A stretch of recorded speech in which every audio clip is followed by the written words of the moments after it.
मेरी मम्मी 3 साल पहले ट्रेन एक्सीडेंट में गुजर गई थी और मैं अपने मम्मी पापा की अकेली बेटी थी। मेरा नाम साहिदा है। हम लोग काफी साल पहले हैदराबाद शिफ्ट हो गए थे। यहाँ हमारे 2-3 फैमिली फ्रेंड्स के अलावा और कोई रिश्तेदार नहीं था। बस हम तीनों अकेले रहते थे। मम्मी के बाद हम सिर्फ 2 रह गए थे। घर में ही पापा ने जनरल स्टोरी की दुकान खोली हुई थी, जिससे हमारी इनकम होती थी। मम्मी के जाने के बाद मुझे भी तन्हाई महसूस होती थी। सुबह मैं स्कूल चली जाती थी। काम वाली सुबह घर की सफाई वगैरह करके खाना तैयार करके चली जाती थी। स्कूल से वापसी पर हम दोनों बाप बेटी साथ खाना खाते थे। मम्मी की कमी बहुत महसूस होती थी। इसी तरह 1 साल गुजर गया। मैं सोचती कि अगर मुझे मम्मी की इतनी कमी महसूस होती है तो पापा का क्या हाल होता होगा। मैं जवान हो रही थी। मेरा शरीर लड़की से औरत बन रहा था। फिर एक रात को जो हुआ, उससे हम दोनों बाप बेटी की जिंदगी बदल गई। जुलाई की रात थी। बहुत तेज बारिश हो रही थी। बादल बहुत जोर जोर से गरज रहे थे। मैं अपने कमरे में सहमी हुई सोने की कोशिश कर रही थी, मगर डर के मारे नींद नहीं आ रही थी। अचानक से बादल बहुत जोर से गरजा तो मेरी चीज निकल गई और जल्दी से मैं पापा के रूम की तरफ भागी और पापा के बिल्कुल सामने जा खड़ी हुई। सब कुछ इतना जल्दी में हुआ कि मैं यह भी ना देख सकी कि मेरे पापा उस वक्त अपने बेड पर बिल्कुल गलत हालत में कुछ कर रहे थे। पापा को इस तरह देखा तो मेरे होश उड़ गए। मेरा मुंह खुला का खुला रह गया।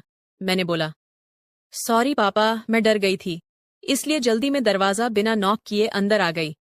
इतनी देर में पापा ने अपने ऊपर बेडशीट डाल ली और घबराकर उठकर बेड पर बैठ गए और बोले, सॉरी बेटा कि तुमने मुझे इस तरह देख लिया। आ जाओ और यहाँ मेरे पास बैठ जाओ। जब बारिश रुक जाए तो चली जाना अपने रूम में। मैंने बोला, मैं अभी चली जाती हूँ पापा, आप डिस्टर्ब होंगे, आप कुछ कर रहे थे। लेकिन पापा ने जवाब देने की वजह मुझे हाथ पकड़कर अपने साथ बेड पर बिठा लिया। पापा, आपने कुछ नहीं पहना, मुझे शर्म आती है। ये कहते हुए मुझे खुद अपने बारे में याद आया कि मैं भी सिर्फ एक पतली टी शर्ट और शॉर्ट्स पहनी हुई थी। जल्दीबाजी में टी शर्ट के अंदर ब्रा भी पहनना भूल गई थी।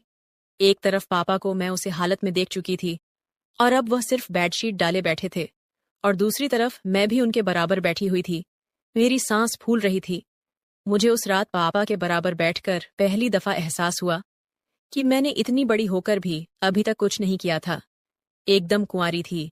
अचानक बारिश का शोर और ज्यादा हो गया और साथ ही बादल एक बार फिर बहुत जोर से गरजे। मैं डर के मारे एकदम पापा से लिपट गई। इस तरह लिपटने से पापा की बेडशीट हट गई। मैं कोई 10 सेकंड तक यूं ही लिपटी रही। तब मुझे पता चला कि मैं अपने पापा से लिपटी हुई हूं। मैंने घबराकर पापा से अलग होने की कोशिश की तो पापा ने मेरी कमर से खींचकर मुझे मजबूती से अपने साथ जकड़ लिया और बोले, जानू, ऐसे ही बैठी रहो।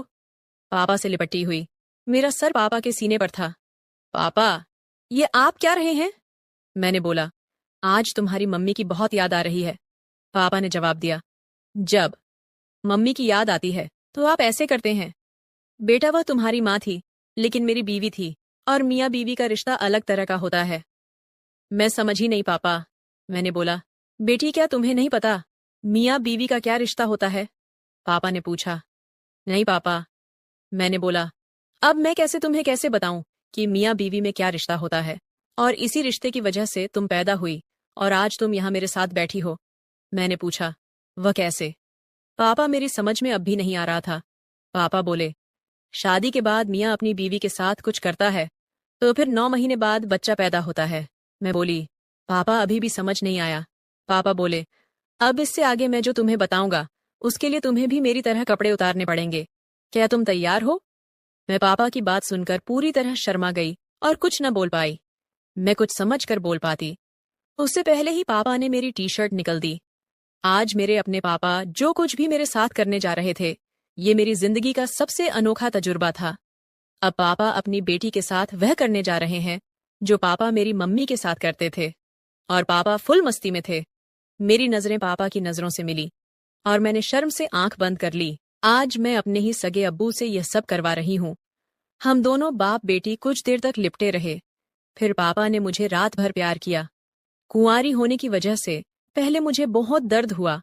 मैं बहुत रोई और चिल्लाई, लेकिन धीरे धीरे पापा के प्यार करते रहने से मैं ठीक होने लगी। दर्द अब बिल्कुल खत्म हो गया था और उसकी जगह अब मुझे इतना मजा आ रहा था कि मैं बता नहीं सकती। पसीने में हम दोनों नहा चुके थे। तो दोस्तों, यह थी मेरी कहानी। अगर आपको पसंद आई हो तो लाइक कर दीजिए, दोस्तों से शेयर करना ना भूलें। मेरा 20 साल का नौकर रामू हमेशा मेरे आगे पीछे घूमता रहता था। मैंने उसे छोटा समझा था, लेकिन एक दिन उसने मुझसे कहा, मालकिन, मुझे छोटा समझने की गलती मत कीजिए। उस रात जब मैंने उसे देखा तो मैं आश्चर्यचकित हो गई थी, क्योंकि उस रात रामू ने 20 साल के लड़के की तरह नहीं, बल्कि 30 साल के आदमी की तरह मेरा। हेलो दोस्तों, आज की इस अनोखी कहानी में आप सभी का स्वागत है। जब से रामू मेरे पास सोने लगा था, तब से मेरे शरीर में बदलाव आने लगे थे। मुझे लगा था कि रामू छोटा है और उसे कुछ समझ नहीं आता होगा, लेकिन धीरे धीरे उसके असली रंग मुझे दिखने लगे। मैंने कभी सोचा भी नहीं था कि 20 साल का लड़का मेरी तरह की 40 साल की महिला को इतना सुख दे सकता है। रामू 20 साल का था। उसे मैं गांव से अपने घर काम के लिए लाई थी। मेरे घर में सिर्फ मैं और मेरा 1 साल का बेटा था। जब मैं काम पर जाती थी तो रामू मेरे बच्चे की देखभाल करता और वह मेरे घर में ही रहता था। मैं बिना शादी के मां बन गई थी।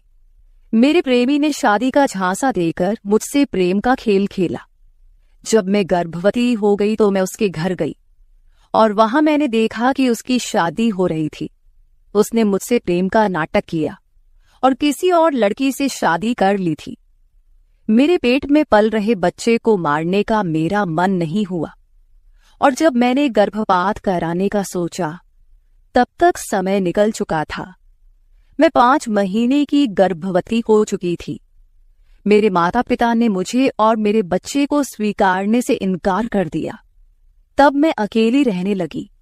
कई महीने पहले मैं अपने गांव गई थी, अपने दादा के 100वें जन्मदिन के लिए।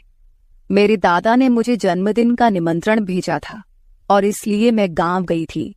मेरे बेटे को वहां सिर्फ मेरे दादा ने ही प्यार से गोद में लिया था। आरव उनके पास खेल रहा था।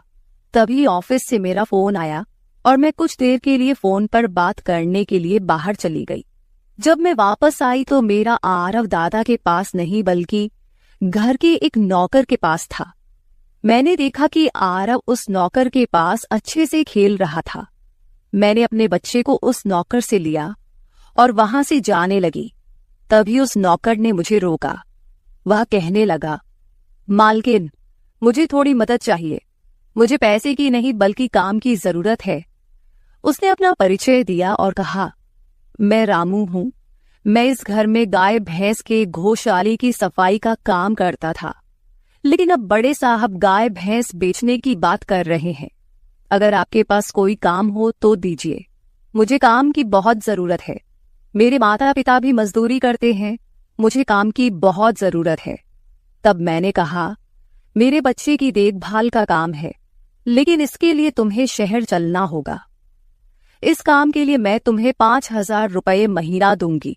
रामू मेरे साथ शहर आने के लिए तैयार हो गया। आरव उसके साथ अच्छे से रहता था और यह देखकर मैंने रामू को अपने घर लाने का फैसला किया। रामू तब से मेरे घर में ही रहने लगा।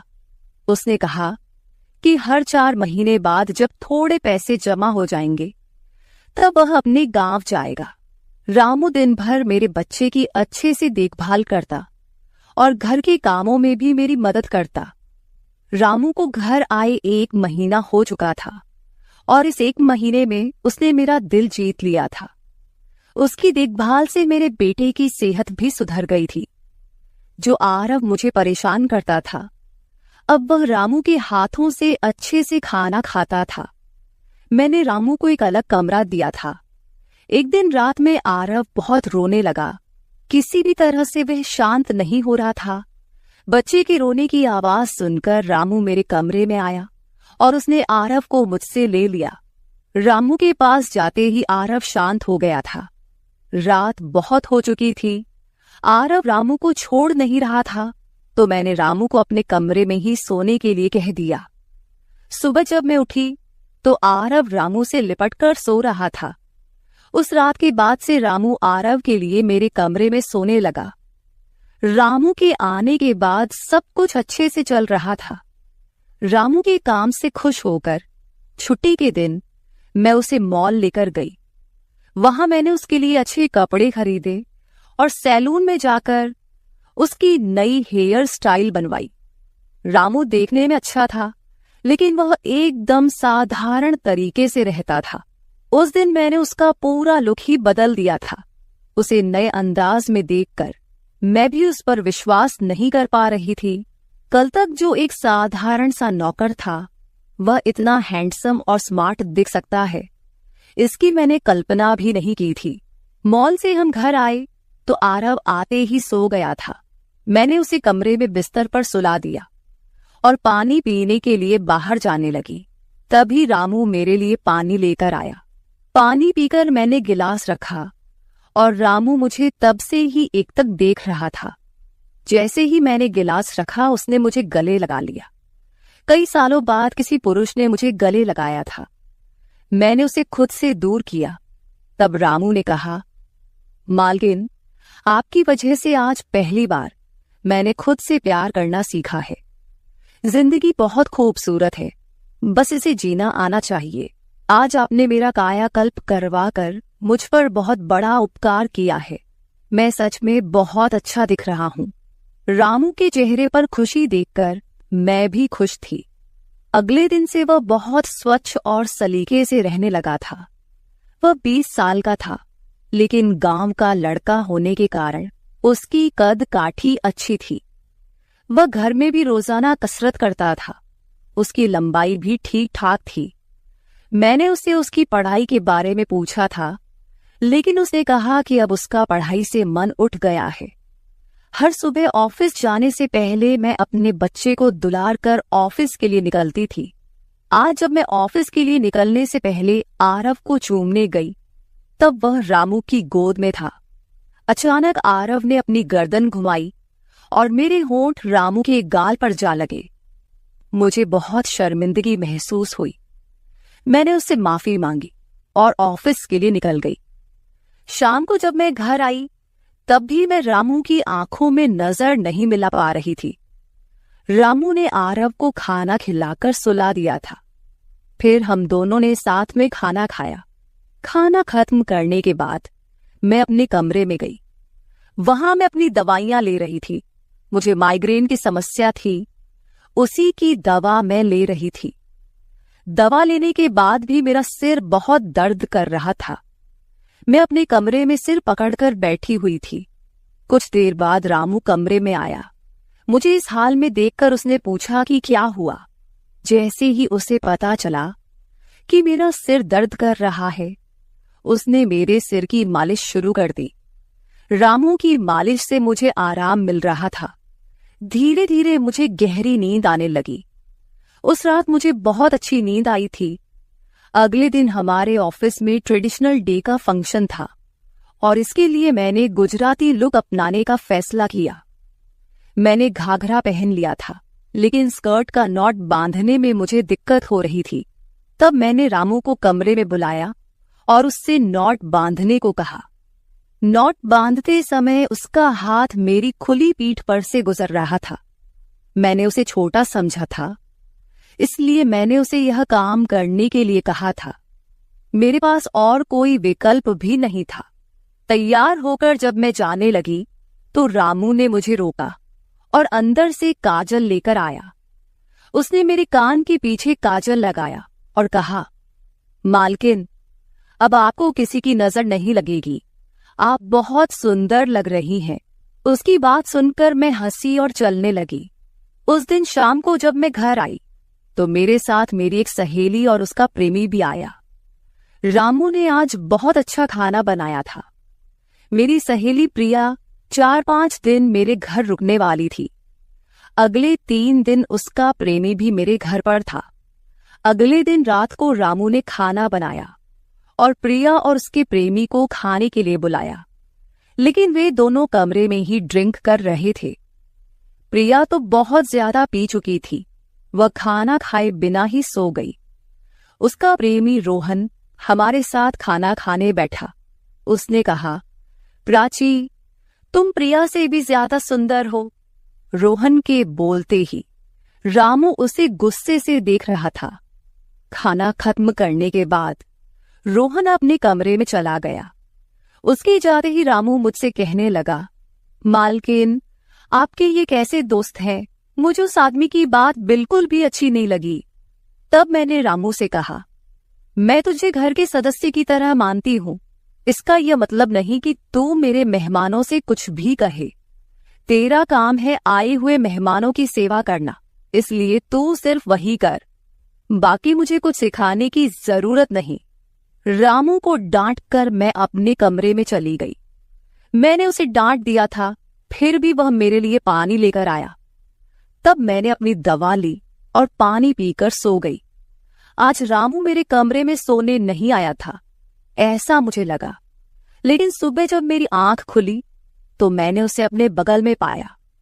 सुबह मेरी आंख खुली तो मेरे सामने प्रिया थी। वह बहुत गुस्से में लग रही थी। रामू को मेरे सामने लाया गया। उसके हाथ में प्रिया की ओढ़नी बंधी हुई थी। प्रिया ने कहा, तुम्हारे इस देहाती नौकर ने मेरे प्रेमी का हाथ तोड़ दिया है। रामू बस सिर हिलाता रहा और बोला, मालकिन, मैंने कुछ भी नहीं किया। रात को रोहन साहब नशे में थे, तभी उनका संतुलन बिगड़ गया होगा और वे गिर गए होंगे। रामू भला रोहन साहब पर हाथ क्यों उठाएगा? प्रिया अब भी नशे में लग रही थी, ऐसा मुझे लगा। रामू ने मेरे लिए उन दोनों से माफी मांगी। प्रिया और रोहन तभी वहां से चले गए। रामू मुझसे भी माफी मांगने लगा। मुझे पता था कि उसने कुछ नहीं किया था। आज मैंने छुट्टी ली थी क्योंकि कई दिनों से मैं बहुत व्यस्त थी।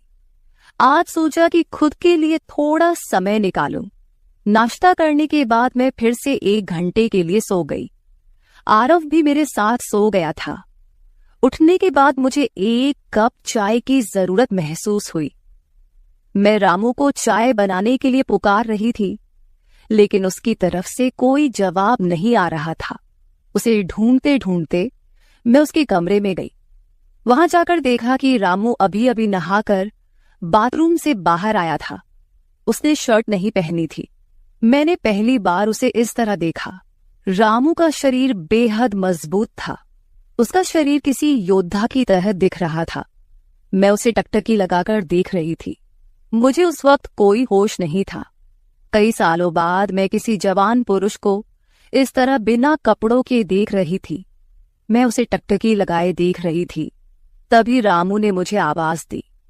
वह मेरे सामने शर्ट पहनकर खड़ा था, फिर भी मैं अपनी सुध-बुध खोए उसे देख रही थी। उसने मेरी आंखों के सामने चुटकी बजाई। तब मैं होश में आई और उससे कहा कि मेरे लिए चाय बना दे।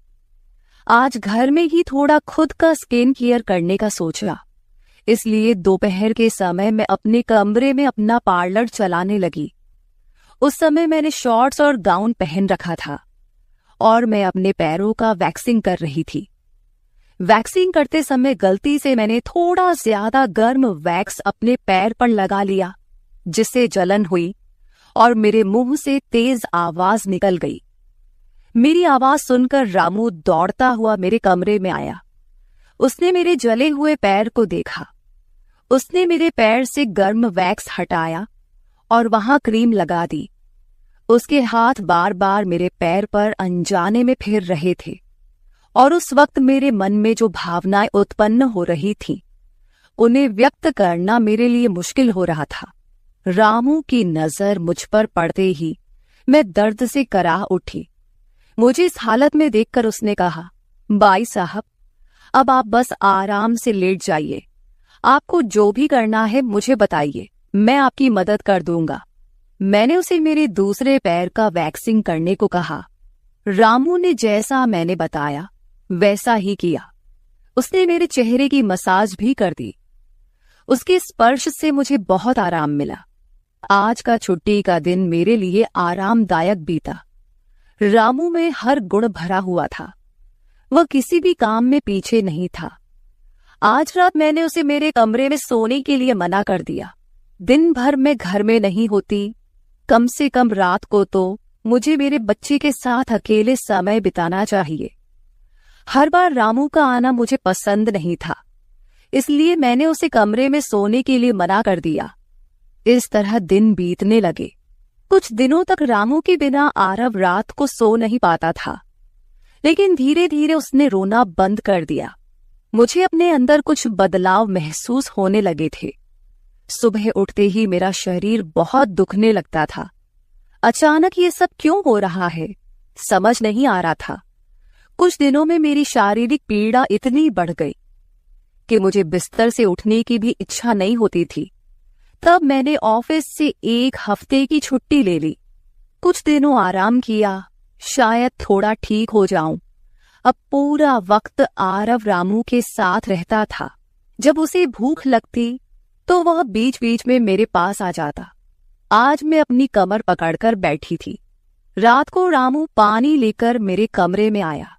मेरी कमर पर हाथ देखकर उसने समझ लिया कि मुझे बहुत तकलीफ हो रही है। रामू ने कहा, बाई साहब, अगर आपको कोई आपत्ति ना हो तो मैं आपकी कमर की मालिश कर देता हूं। मेरी कमर इतनी दुख रही थी कि मैंने उसकी मालिश के लिए हाँ कर दी, लेकिन उससे पहले मैंने अपने कमरे की लाइट बंद कर दी।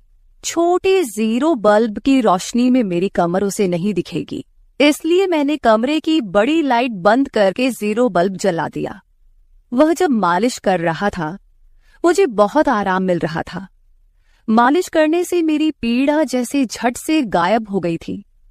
मालिश करते समय रामू ने मुझसे पूछा, बाई साहब, आपको आरव के पिता की कभी याद नहीं आती? आप इतनी सुंदर और जवान होकर भी अभी तक अकेली क्यों हैं? उसके सवाल का मेरे पास कोई सही उत्तर नहीं था। मैंने उससे कहा कि शायद तुम्हारे सवाल का उत्तर मेरे पास नहीं है। उस सवाल पर वहीं विराम लग गया। रामू की मालिश से मुझे अच्छी नींद आ गई थी। अगले 2 दिन बाद वह तारीख थी जब मैंने अपने प्रेमी से मुलाकात की थी। आखिर वह दिन आ ही गया। उस दिन मैंने दिन भर अपने मन को किसी न किसी काम में व्यस्त रखने की कोशिश की, लेकिन रात के अंधेरे में मुझे अपने प्रेमी की बहुत याद आ रही थी। आज वह मेरे साथ नहीं था, लेकिन वह मेरे बच्चे का पिता था। आरव को देखकर मुझे रोज उसकी याद आती थी और आज मैं अपनी भावनाओं को छुपा नहीं पाई। मैं अपने कमरे में जोर जोर से रोने लगी। आरव पास में सो रहा था, इसका भी मुझे ध्यान नहीं रहा। मैंने आज अपनी दवाइयां भी नहीं ली थीं। रामू पानी लेकर मेरे कमरे में आया। मुझे रोते हुए देखकर उसने मुझे पानी पिलाया। जब मैं शांत हुई तो उसने मुझे दवाइयां दी। मेरे रोने की आवाज से आरव हल्का हिलने लगा। वह जाग न जाए, इसलिए रामू मुझे अपने कमरे में ले गया। वहां जाकर मैंने उसे कसकर गले लगा लिया। ऐसा लग रहा था कि मैंने अपना होश खो दिया था। मेरा रोने का कारण सुनकर रामू भी शांत हो गया था। वह लगातार मेरे आंसू पोंछ रहा था। रोते रोते मैंने उसका कंधा पकड़ लिया।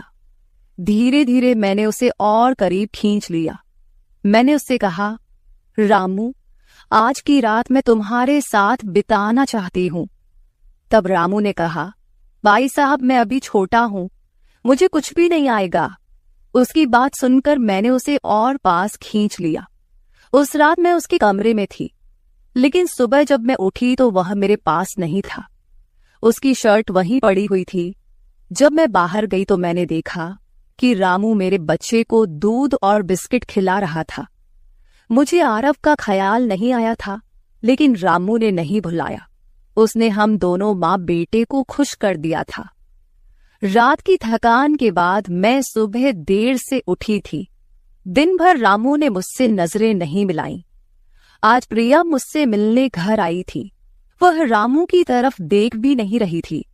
रामू ने उसे पानी दिया और कमरे से बाहर चला गया। थोड़ी देर बातें करने के बाद प्रिया जाने लगी।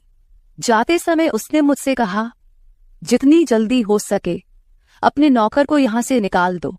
वह दिखने में जितना मासूम लगता है उतना है नहीं। उसकी बात का मैंने खास ध्यान नहीं दिया। रोज की तरह रात को खाना खाने के बाद रामू ने मुझे पानी का गिलास मेरे कमरे में लाकर दिया और उसने आरव को भी सुला दिया था। आरव आज बाहर हॉल में झूले में सो रहा था। रामू उसकी देखभाल कर रहा था। मैंने अपने कमरे की लाइट बंद कर दी और सो गई। कुछ समय बाद मुझे आरव की आवाज सुनाई दी। उसकी आवाज से मेरी नींद खुली। मैं उठने वाली थी कि तभी उसकी रोने की आवाज बंद हो गई। कुछ समय बाद मुझे अपने कमरे का दरवाजा खुलने की आवाज सुनाई दी। मैं चुपचाप सब देख रही थी। रामू मेरे कमरे में आया था। उसने मेरे पास आकर यह देखने की कोशिश की कि मैं सो रही हूं या नहीं, और फिर उसने मेरा मोबाइल उठाया। उसकी वह खोजबीन देखकर मैंने जल्दी से कमरे की लाइट ऑन कर दी।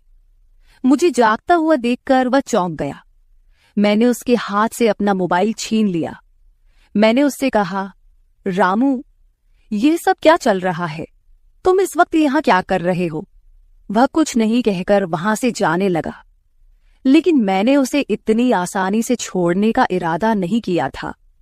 मैंने उसे उसका वीडियो दिखाया जिसमें वह प्रिया के बॉयफ्रेंड पर हाथ उठा रहा था। उस दिन रोहन के मोबाइल का कैमरा गलती से चालू रह गया था और उसमें उनकी हाथापाई रिकॉर्ड हो गई थी। सुबह जब प्रिया मुझसे मिलने आई थी तब उसने मुझे वह वीडियो दिखाया था और तब से मैं रामू पर नजर रख रही थी। रामू, तुमने झूठ क्यों बोला? तुमने रोहन पर हाथ क्यों उठाया? तब उसने कहा, जो भी आप पर बुरी नजर डालेगा उसके साथ मैं यही करूंगा। मालकिन, उस रात जब रोहन नशे में था वो आपके कमरे में आया था। वो आपके साथ कुछ गलत करने की कोशिश कर रहा था और इसलिए मैंने उस पर हाथ उठाया। रामू की बात सुनकर मैंने कहा, ठीक है, मैं तुम्हारी बात मानती हूं, लेकिन तुम मुझे नींद की दवा क्यों दे रहे थे? आज मैंने तुम्हें मेरे पानी में दवा मिलाते हुए देखा है। तुम्हारी नजर मुझ पर थी और तुम जो चाहते थे वह मैंने तुम्हें दे दिया है। अब अपना हिसाब करो और गांव निकलो। मेरी बात सुनकर रामू बोला, मालकिन, आप जैसा सोच रही हैं वैसा कुछ भी नहीं हुआ है। कल रात मैंने आपके साथ कुछ भी गलत नहीं किया। मैंने आपके पानी में नींद की दवा मिलाई थी जिससे आप मेरे पास आते ही सो गई थीं और मुझे आपके साथ कुछ भी गलत नहीं करना था। कुछ दिन पहले मैंने आपको रात में फोन पर बात करते हुए देखा था। मैंने आपकी बातें सुनी थी। आप फिर से अपने उस प्रेमी से मिलने की तैयारी कर रही थी। आपकी मुलाकात आपके ही घर में तय हुई थी। मुझे यह सब पता था। आप उससे ना मिले, इसलिए मैं आपको रात में नींद की दवा दे रहा था। वह व्यक्ति अब भी आपको धोखा दे रहा है। वह आपसे झूठ बोल रहा है। वह आपके बच्चे को आपसे छीनने के लिए आपके करीब आ रहा है। उसकी पत्नी को बच्चा नहीं हो सकता, इसलिए वह आपके पास आ रहा है। उसने अपनी पत्नी को तलाक नहीं दिया है। वह आपसे झूठ बोल रहा है। रामू, तुम हो कौन? तुम्हें यह सारी जानकारी कैसे मिली? तब उसने कहा, आपके बाबा साहेब ने मुझे आपका फोटो दिखाया था। मुझे आप पहली नजर में ही अच्छी लगी थी, लेकिन बाबा साहेब ने यह भी कहा था कि आप शादी के खिलाफ हैं। तब मैंने उनके साथ मिलकर यह प्लान बनाया। आपके दिल में अपनी जगह बनाने के लिए मैं यहां आया था, लेकिन यहां आने के बाद मैंने देखा कि बहुत से लोग आप पर बुरी नजर रखते हैं, इसलिए मैंने आपकी सुरक्षा करनी शुरू कर दी। रामू 20 साल का नहीं था। मेरा पहला शक सही निकला। वह 30 साल का था और एक अच्छी नौकरी पर था। उसने मेरे प्यार के लिए इतनी मेहनत की थी। रामू ने मेरे प्रेमी के बारे में जो भी कहा था वह सब सच था। रामू ने मेरे प्रेमी की सारी जानकारी सही निकाली थी। रामू जैसा ईमानदार पति और मेरे बच्चे का पिता मिलना मेरे लिए बहुत बड़ी बात थी। मैं अपने प्रेमी के धोखे के जाल में फंसने से बच गई थी। आज मैं विक्रांत उर्फ रामू के साथ बहुत खुश हूं। वह मुझसे और मेरे बच्चे से बहुत प्यार करता है। मेरे बाबा साहिब की वजह से आज मेरा परिवार शुरू हुआ। मुझे रामू जैसा पति मिला, ये मेरा सौभाग्य था। दोस्तों, जो आपसे सच्चा प्यार करता है वह किसी भी कठिनाई में आपका साथ नहीं छोड़ता। रिश्ते निभाने वाले को किसी वजह की जरूरत नहीं होती और रिश्ते तोड़ने वालों के लिए एक बहाना भी काफी होता है। तो दोस्तों, ये थी हमारी आज की छोटी सी कहानी। आपको ये कहानी कैसी लगी कमेंट करके जरूर बताएं। अगर आप ऐसी ही और भी इंटरेस्टिंग कहानियां सुनना चाहते हो तो चैनल को सब्सक्राइब जरूर कर ले और बेल नोटिफिकेशन ऑन कर ले ताकि आपको मेरी आने वाली हर वीडियो समय से मिल सके। कल मिलेंगे एक और वीडियो के साथ। धन्यवाद। नौकर जोर लगा लगाकर मेरा मसाज करता। मैं उसको पैसे पकड़ाती तो कहता, रहने दो मालकिन, वसूली रात को करूंगा। मैं कुछ समझ नहीं पाती। जैसे जैसे वह मसाज करता मुझ पर खुमारी बढ़ती ही जाती और मैं सुकून से गहरी नींद सो जाती। लेकिन एक रात मुझे नींद नहीं आई। मेरे तो होश उड़ गए जब उस रात मसाज करते करते उसने, मेरा नाम दामिनी है, मैं बहुत खूबसूरत थी, इसीलिए शादी से पहले हर दिन मेरे लिए रिश्ता आता था। मैं अपने माँ बाप की इकलौती बेटी थी, इसलिए मेरा बाप चाहता था कि मैं डॉक्टर बनकर उसका नाम रोशन करूं। मगर जब मेरे लिए इतने अच्छे रिश्ते आते थे तो मेरी माँ मुझे कहती कि तुम अपनी पढ़ाई छोड़ दो ताकि मैं तुम्हारी शादी कर दूं। मगर मैं अपनी माँ से कहती थी कि मुझे तो डॉक्टर बनना है। मगर ये सुनकर मेरी माँ को गुस्सा आ जाता था और वह कहती थी कि तुम अभी शादी कर लो, ये डॉक्टर की पढ़ाई बाद में कर लेना। मगर मेरा बाप नहीं मानता था, इसलिए मेरी माँ एक बुजुर्ग बाबा के पास गई और उनसे कहा कि मैं अपनी बेटी की शादी करना चाहती हूँ। मगर उसका बाप नहीं मान रहा। कोई ऐसा ताबीज दो कि उसका बाप शादी के लिए फौरन मान जाए। उस बुजुर्ग ने मेरी माँ से 2000 रुपए लिए और ऐसा ताबीज दिया कि मेरा बाप मेरी शादी के लिए फौरन मान गया। ये रिश्ता दरअसल मेरे बाप के दोस्त ने अपने बेटे के लिए मांगा था और कहा कि आपकी बेटी शादी के बाद भी डॉक्टर बन सकती है। ये सुनकर मेरे बाप ने उससे शादी के लिए फौरन हाँ कह दिया और मैं विदा होकर अपने ससुराल आ गई। मेरे ससुराल वाले बहुत अमीर थे, इसलिए मैं और मेरे पति अलग घर में रहते थे। मेरा पति अपने बाप का बिजनेस संभालता था, इसलिए वह सुबह से शाम तक बिजी रहता था। मैं उसके घर गई तो वहां का ऐशो आराम देखकर मैं चौंक गई। मेरे पति ने मेरी सेवा के लिए कई नौकरानियां रखी हुई थी, मगर उसका एक नौकर धीरे धीरे मेरे करीब आने लगा। उस नौकर ने मुझसे कहा कि मैं यहाँ काफी सालों से काम कर रहा हूँ और आपके ससुराल वाले मुझे बिल्कुल घर के मेंबर की तरह ही समझते हैं। ये सुनकर मैंने भी उसे खास अहमियत देना शुरू कर दी। वह एक दिन मेरे कमरे में आ गया। मैं अभी तक बिस्तर में लेटी हुई थी। उसने मुझे थका थका देखा तो कहने लगा कि आप लेटे रहो, थक गई होगी। अगर आपको ऐतराज ना हो तो मैं आपके पैर दबा दूं। यह सुनकर मैं चौंक गई।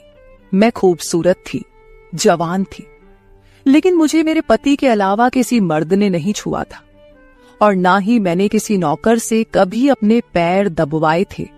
इसलिए मैंने फौरन मना कर दिया, क्योंकि मुझे अच्छा नहीं लगता कि कोई पराया मुझे छुए।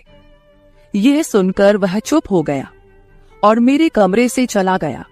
तभी मुझे एहसास हुआ कि मैंने उसकी बात का जवाब बहुत सख्ती से दिया था।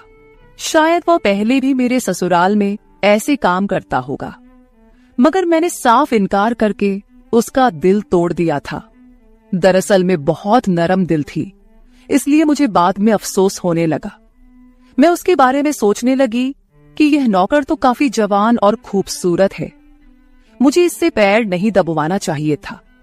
शायद मेरे पति को यह बात अच्छी न लगे। अगले दिन भी ऐसा हुआ। नौकर ने यही बात मुझे दोबारा कहा। मैं उस दिन बहुत थकी हुई थी, इसलिए मैंने अपने पैर बिस्तर से नीचे कर लिए और उससे कहा कि तुम मेरे पैर दबा दो। यह सुनकर वह खुश हो गया और उसने मेरे पैर दबाने शुरू कर दिए। वह इतने धीरे धीरे पैर दबा रहा था कि मुझे फिर से नींद आने लगी। ये देखकर वह नौकर कहने लगा, मालकिन, आपको नींद आ रही है, आप बिस्तर पर लेट जाओ। मैं आपके पैर दबाता रहूंगा।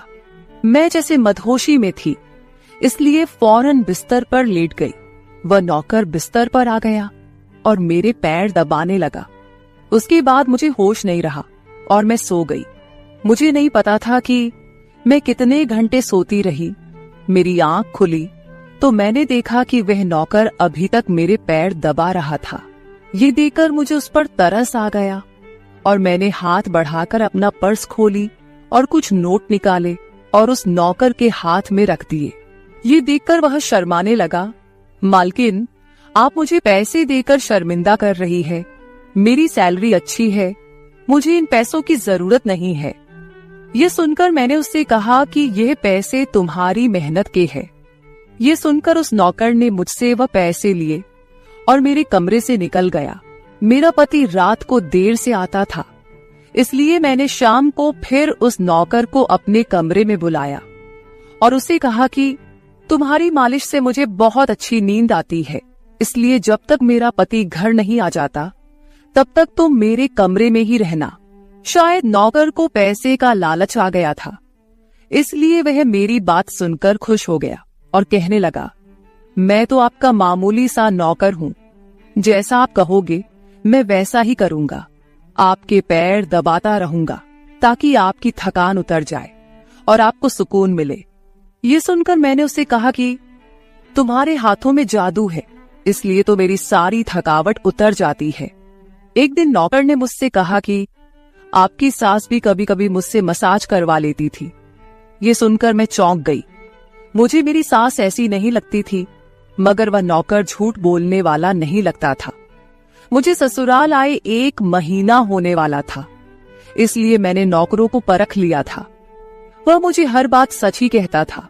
मेरे घर में नौकरानियां भी काम करती थी, मगर वह झूठी और बेईमान थी।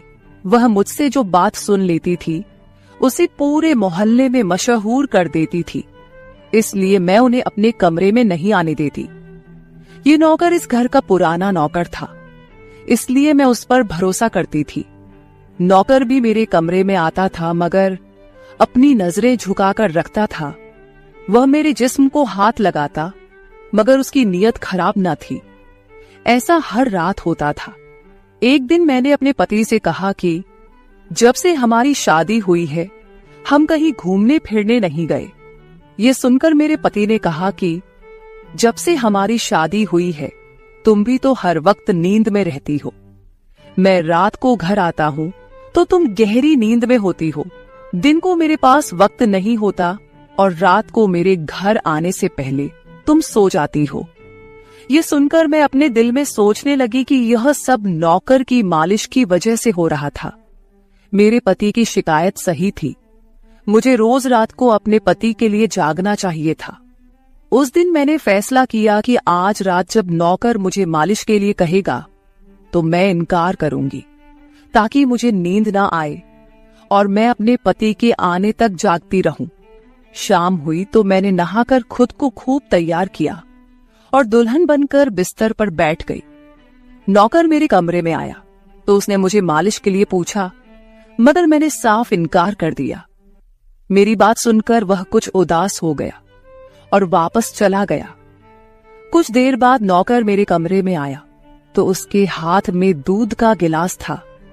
मैंने खाना नहीं खाया था, इसलिए फौरन दूध पी ली और अपने पति का इंतजार करने लगी, मगर मुझे नींद आ गई और मैं सो गई। सुबह में जागी तो नौकर फौरन मेरे कमरे में आया और कहने लगा, मालकिन आपके लिए नाश्ता लेकर आऊं। ये सुनकर मैंने अपने पति के बिस्तर की तरफ देखा, वह खाली था। ये देखकर नौकर कहने लगा, मालिक को जरूरी काम था, वह नाश्ता करके चले गए। ये सुनकर मेरा मूड खराब हो गया। मैं रात भर उसका इंतजार करती रही, मगर वह सुबह होते ही ऑफिस चला गया। मैंने नौकर से कहा कि मेरे लिए चाय ले आओ। नौकर कमरे से बाहर निकल गया। तभी मैंने अपने जिस्म की तरफ देखा तो चौंक गई। रात को मैंने दुल्हन का कपड़ा पहना हुआ था, मगर अब मेरे जिस्म पर कोई और कपड़े थे। मगर मैंने अभी जेवरात पहने हुए थे। मेरा सर भारी होने लगा। मुझे ये सोचकर चक्कर आने लगे कि रात को मेरे साथ क्या हुआ था। और मेरे कमरे में कौन था और उसने मेरे साथ क्या किया था, मगर मुझे कुछ याद ना आया। मेरा दिल घबराने लगा और मैंने अपना सर पकड़ लिया। मेरा पूरा जिस्म दर्द कर रहा था, इसलिए नौकर चाय लेकर आया तो मैंने उससे कहा कि मेरा जिस्म दबा दो। यह सुनकर वह बिस्तर पर आ गया और मुझे दबाने लगा। उस दिन मैं देर तक बिस्तर पर पड़ी रही। उस दिन मेरे पति अचानक घर आ गए। मैंने उसे देखा तो उस पर बरस पड़ी। मैं रात को तुम्हारे लिए दुल्हन बनकर जागती रही, मगर तुम नहीं आए। ये सुनकर मेरे पति कहने लगे, मैं रात को कमरे में आया तो तुम गहरी नींद में थी, इसलिए मैंने तुम्हें नहीं जगाया। ये सुनकर मैं चौंक गई, मगर मेरे कपड़े किसने बदली किए और नींद पूरी होने के बावजूद मेरा जिस्म क्यों दर्द कर रहा है। मैं उलझ गई थी। मेरे पति कहने लगे, अच्छा ठीक है, मूड खराब करने की जरूरत नहीं है।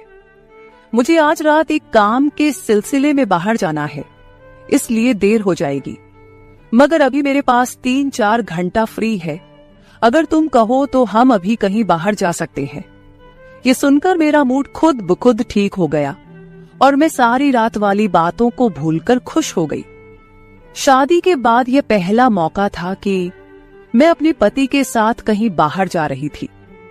मैं जल्दी जल्दी तैयार होने लगी, जबकि मेरा पति गाड़ी में बैठकर मेरा इंतजार करने लगा। उस वक्त नौकर मेरे कमरे में आ गया और मुझसे पूछा, मालकिन आप कहीं जा रही हैं क्या? ये सुनकर मैंने उससे कहा कि हाँ, मगर तुम क्यों पूछ रहे हो? ये सुनकर नौकर कहने लगा, मैं आपका नौकर हूं, मगर आपको यही सलाह दूंगा कि आप बाहर नहीं जाओ, क्योंकि आपका जिस्म थक जाएगा।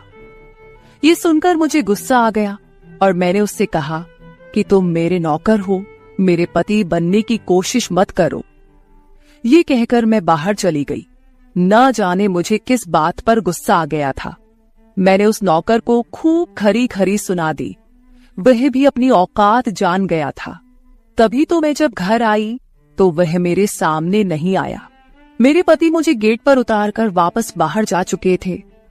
जबकि मैं अंदर आई तो मेरा सारा जिस्म बुरी तरह दुख रहा था। शायद मेरे जिस्म को मालिश की आदत हो गई थी। तभी तो रात होते ही वह मालिश के लिए तड़पने लगता था, लेकिन मैंने उस नौकर को नाराज कर दिया था, इसलिए आज वह मेरी मालिश करने नहीं आया। मगर मुझे उसकी जरूरत थी, इसलिए मैंने एक नौकरानी को बुलाया और उस नौकर को बुलाने को कहा। थोड़ी देर गुजरी थी कि वह नौकर मेरे कमरे में आ गया, मेरे बिस्तर पर बैठ गया और चुपचाप मेरे पैरों को दबाने लगा। ये देखकर मुझे शर्मिंदगी हुई। मैंने उसे इतना बुरा भला कहा, मगर उसने मेरी बात को बिल्कुल बुरा नहीं माना। मैंने उसे चुप देखा तो कहने लगी, मुझे उस वक्त पता नहीं क्या हो गया था, इसलिए मैंने तुम्हें खरी खरी सुनाई। मैं इतने दिनों के बाद अपने पति के साथ कहीं बाहर जा रही थी, इसलिए मुझे तुम्हारा टोकना अच्छा नहीं लगा, इसीलिए मुझे माफ कर दो। मैं उसकी मालकिन थी और उसे इस काम के पैसे देती थी, मगर अब भी मुझ में इंसानियत जिंदा थी, इसलिए मैंने मालिक होकर भी नौकर से माफी मांग ली, क्योंकि वह भले ही नौकर था, मगर वह एक इंसान भी तो था। मेरी बात सुनकर वह नौकर कहने लगा, मैं आपका नौकर हूं, इस काम के लिए मैं आपसे सैलरी लेता हूं, इसलिए आपको हक है, आप जो चाहे मुझे कह दे। ये सुनकर मैं चुप हो गई, मगर मैंने सोच लिया था कि आइंदा इससे ऐसा कुछ नहीं कहूंगी। वह उस रात देर तक मेरी मालिश करता रहा और फिर मुझे नींद आ गई। मुझे नहीं पता था कि नौकर मेरे कमरे से कब निकला और कब मेरे पति घर पर आए। मैं सुबह उठी तो मेरा पति बाथरूम में था और बाहर जाने के लिए तैयार हो रहा था। मैं उसे हैरानी से देखने लगी। पता नहीं आजकल मुझे क्या हो रहा था। नौकर की मालिश से मुझे इतनी गहरी नींद आती कि मुझे किसी बात का होश ना रहता था। मुझे इस बात का भी पता नहीं चलता था कि मेरा पति कब कमरे में आता था। मैं सोचने लगी कि इस नौकर की मालिश में ऐसा क्या जादू था कि वह मेरे पति के आने से पहले ही मेरी मालिश करता, तो मैं अचानक गहरी नींद में सो जाती थी। सुबह जब मैं उठती तो मेरा सर भारी महसूस होता और मैं चलने फिरने के काबिल नहीं रहती। मगर यह बात मैंने अपने पति को नहीं बताई, क्योंकि मैं नहीं चाहती थी कि ये बात मेरे पति को पता चले कि मैं उस नौकर से मसाज करवाती थी। एक दिन मेरा पति दिन के वक्त घर पर ही रहा। मैंने नौकर से घर के सारे काम करवाए, अपने कमरे में नहीं आने दिया। नौकर भी घर के सारे काम करता रहा और मसाज वाली बात किसी के सामने अपने मुंह से नहीं निकाली। मैं भी चाहती थी कि यह बात किसी को पता ना चले।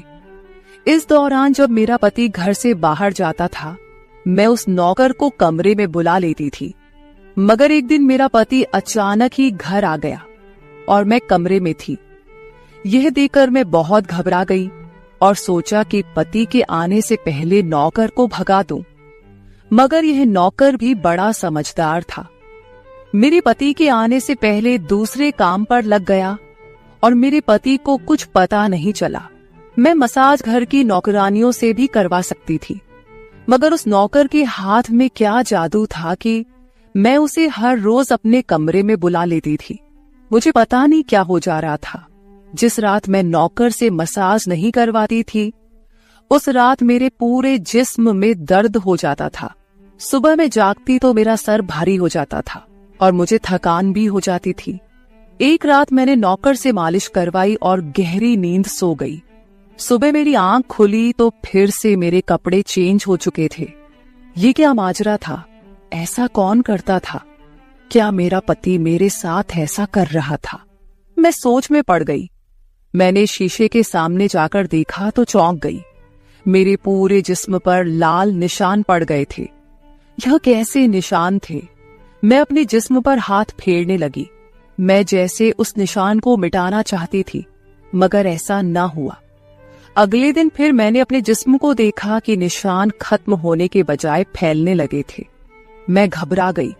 तभी मेरे कमरे में नौकर आ गया और उसने मुझे मालिश को कहा।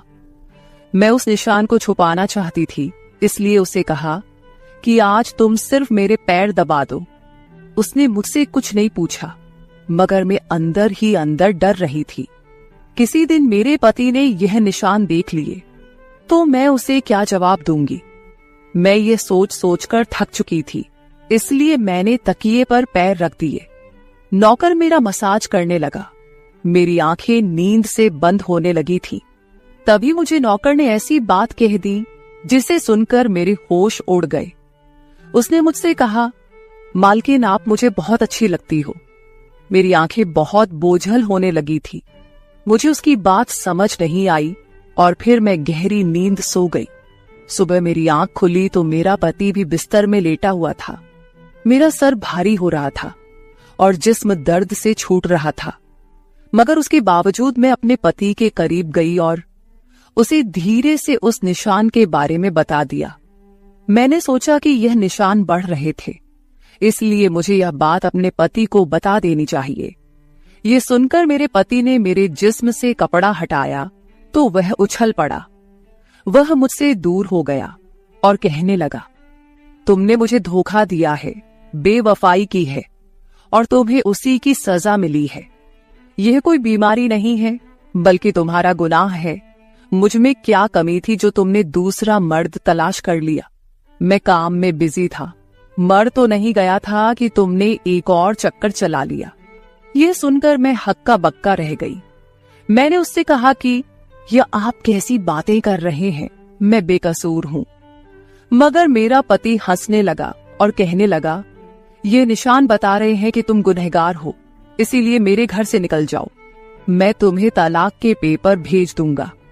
उसने मुझे धक्के मार मार कर घर से निकाल दिया। मैं रोते हुए अपने माँ बाप के घर आ गई और उन्हें अपनी बेगुनाही का यकीन दिलाया। वे मेरे अपने थे, इसलिए उन्होंने यकीन कर लिया। उन्होंने कहा कि वह मेरे पति से बात करने जाएंगे, मगर उनके जाने से पहले ही तलाक के कागज आ गए और मेरी हंसती मुस्कुराती दुनिया उजड़ गई। मैं इसका जिम्मेदार किसको ठहराती? कोई भी तो नहीं था। मैं कई दिनों तक रोती रही। मुझे ऐसा लगने लगा था जैसे मैं मरने वाली थी। एक दिन मेरी माँ मेरे कमरे में आई और कहने लगी कि तुमसे कोई मिलने आया है। मैं भागकर गई कि शायद मेरे पति आए हों, उसे मेरी बेगुनाही का एहसास हो गया हो। मगर वहां मेरा पति नहीं था, बल्कि वही नौकर था जो उसके घर काम करता था। मैंने उसे आने का कारण पूछा तो वह कहने लगा, मैं आपके उन निशानों के बारे में जानता हूं। ये सुनकर मैं चौंक गई। मैंने उसको कसकर पकड़ा और उसकी शर्ट का बटन एक झटके से खोल दिया। मुझे अब समझ आया कि मेरे पति ने मुझ पर इतने गंदे इल्जाम क्यों लगाए थे। ये कहकर मैंने नौकर के सीने पर मुक्के मारने शुरू कर दिए। मैंने कहा, ये निशान मेरे जिस्म पर कैसे आए? तुमने मसाज के बहाने मेरे साथ क्या क्या किया था? मुझे सच सच बताओ। ये सुनकर नौकर ने मेरे दोनों हाथ पकड़ लिए और कहने लगा, मेरा नाम राजेंद्र है और मैं तुम्हारे साथ यूनिवर्सिटी में पढ़ता था, मगर मुझे तुमसे प्यार हो गया। मैं भी डॉक्टर बनना चाहता था और मैंने सोचा था कि जब हम दोनों डॉक्टर बन जाएंगे तो मैं तुम्हारे बाप से तुम्हारा हाथ मांग लूंगा। मगर एक दिन तुम्हारी सहेली की जुबानी मुझे पता चला कि तुम्हारी माँ तुम्हारी शादी जल्द करना चाहती है, इसलिए मैंने डर कर तुम्हारे घर रिश्ता भेजा। मगर तुम्हारे बाप ने इनकार कर दिया और कहा कि मैं अपनी बेटी की शादी तब करूंगा जब वह डॉक्टर बन जाएगी। इसलिए मैं टेंशन